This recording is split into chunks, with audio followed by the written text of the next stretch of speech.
आधुनिक वैद्यकशास्त्राने औषध देण्याच्या पद्धतीत क्रांती घडवली आहे.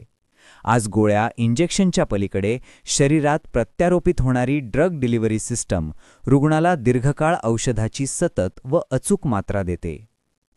ही एक सूक्ष्म उपकरण असते, जी त्वचेखाली किंवा शरीरातील विशिष्ट भागात नसवली जाते. ती औषध हळूहळू आणि नियंत्रित प्रमाणात आठवडे, महिने किंवा अगदी वर्षभर सोडते. या यंत्रामध्ये औषधाचा साठा असतो.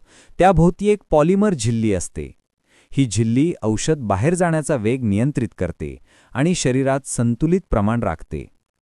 स्थानिक भूल देऊन डॉक्टर ही सिस्टम त्वचेखाली छोट्या शस्त्रक्रियेद्वारे बसवतात. एकदा बसवल्यावर ती हळूहळू औषध सोडण्यास सुरुवात करते. औषधाचे अणू झिल्लीमधून हळूहळू बाहेर पडतात आणि रक्तवाहिन्यांत मिसळतात. यामुळे रक्तातील औषधाचे प्रमाण सतत स्थिर राहते. अचानक वाढ कमी होत नाही. काही इम्प्लांट जैवविघटनशील असतात, म्हणजे ठराविक काळानंतर शरीरातच विरघळतात. तर काही नॉन बायोडिग्रेडेबल असतात, ज्यांना नंतर काढता किंवा पुन्हा भरता येते.